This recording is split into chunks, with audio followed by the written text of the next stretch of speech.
1400 صحاب کے ساتھ حضور عمرے کے لیے تشریف لاتے ہیں. کفار مکہ کھڑے ہو گئے کہ ہم عمرہ نہیں کرنے دیں گے، لڑائی ہوگی. حضرت عثمان غنی رضی اللہ تعالیٰ عنہ کو بھیجا کہ ہم عمرہ کر کے واپس چلے جائیں گے، کوئی لڑائی کا ارادہ نہیں ہے. انہوں نے کہا یہ نہیں ہوگا.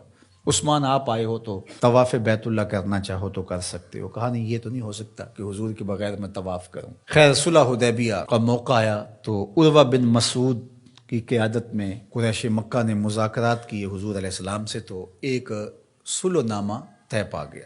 اس کی شرائط میں سے ایک شرط یہ تھی کہ مکے سے اگر کوئی شخص بھاگ کر کے مدینہ المنورہ جائے تو اہل مدینہ اس کو پناہ نہیں دے سکیں گے. وہ ہمارا بگوڑا شخص ہوگا تو اس کو پناہ نہیں دے سکیں گے. اور اگر کوئی شخص مدینہ المنورہ سے مکہ واپس آنا چاہے تو اہل مکہ اس کو پناہ دینے کے مجاز ہوں گے. تو حضرت عمر رضی اللہ تعالی عنہ اس شرط پر بہت پریشان ہوئے اور حضرت ابو بکر صدیق رضی اللہ تعالی عنہ سے جا کے بات کی اور کہا کیا ہم حق پہ نہیں ہیں؟ کہا حق پہ ہیں. حضور اللہ کے سچے رسول نہیں ہیں؟ کہا حضور اللہ کے سچے رسول ہیں. تو کہا 1400 کی تعداد معقول ہے، پھر ہم دب کے صلح کیوں کریں؟ صلح کی شرائط برابر کی ہونی چاہیے.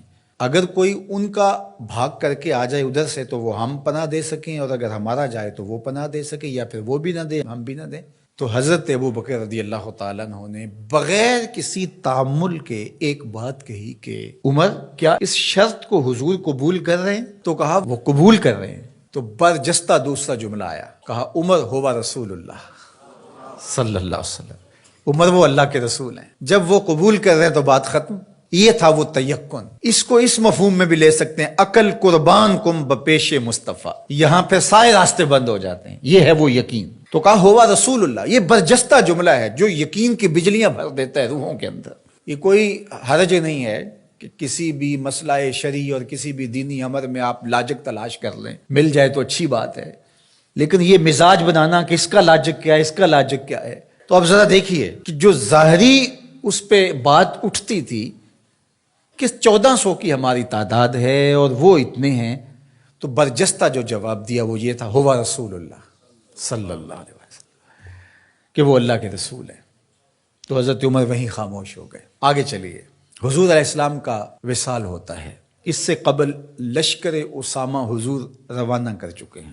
17-18 سال عمر تھی تو ان کی قیادت کے اندر حضور نے ایک لشکر تیار کیا. تو یہ لشکر ابھی جرف کے مقام پہ پہنچا تھا کہ حضور کا وصال ہو گیا. خبر پہنچ گئی تو اب حضرت اسامہ کیسے بڑھ سکتے تھے، واپس آ گئے. تو تدفین کے بعد حضرت سیدنا ابو بکر صدیق رضی اللہ تعالی عنہ جو کہ خلیفہ بنا دیے گئے تھے، انہوں نے جو حکم جاری کیا وہ یہ تھا کہ اسامہ بن زید اپنے ہدف پہ دوبارہ روانہ ہوں. تو صحابہ نے کہا کہ بڑے بڑے جنگی ماہرین اس لشکر کے ساتھ ہیں، تو پیچھے سے اگر حملہ ہو گیا تو یہ نقصان کا سبب اور ذریعہ بن سکتا ہے. لہٰذا حکمت یہ ہے کہ اس لشکر کو ابھی کچھ دیر کے لیے روک لیا جائے. تو میں نے یقین کی بات سیدنا صدیق اکبر کے حوالے سے آپ کے سامنے رکھنا شروع کی ہے.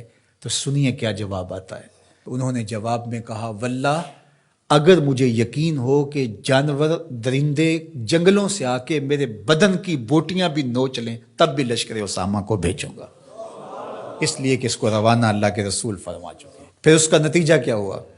جو قبائل پر تول رہے تھے حضور کے وصال کی وجہ سے، جن کے کچھ حوصلے بڑے تھے، انہوں نے سوچا ان کا کتنا سسٹم مضبوط ہے کہ یہ ان حالات کے اندر بھی لشکر کو روانہ کرنے کی پوزیشن میں ہے. اور جدھر لشکر گیا انہیں یہ خبر پہلے پہنچ گئی کہ حضور علیہ السلام کا وصال ہو گیا، لیکن انہوں نے سوچا کہ ان حالات کے اندر بھی لشکر حملہ آور ہو رہا ہے ہمارے اوپر، تو اس کا مطلب ہے یہ کتنے مضبوط ہو گئے ہوئے ہیں. تو لشکر بھی کامیاب اور بامراد مظفر ہو کر کے واپس پلٹا، اور کسی کو مدینہ المنورہ کی طرف میلی آنکھ سے نظر اٹھا کے دیکھنے کی ہمت بھی نہ پڑی. یہ سیدنا صدیق اکبر رضی اللہ تعالی عنہ کے یقین کا، اعتماد کا، بھروسے کا، اور حضور علیہ الصلوۃ والسلام کی ذات پر ان کا جو اذعان و یقین تھا اس کا نتیجہ تھا. تو یقین کی کائنات کا اگر کسی نے شہنشاہ دیکھنا ہے تو وہ ابو بکر صدیق رضی اللہ تعالی عنہ کو دیکھے.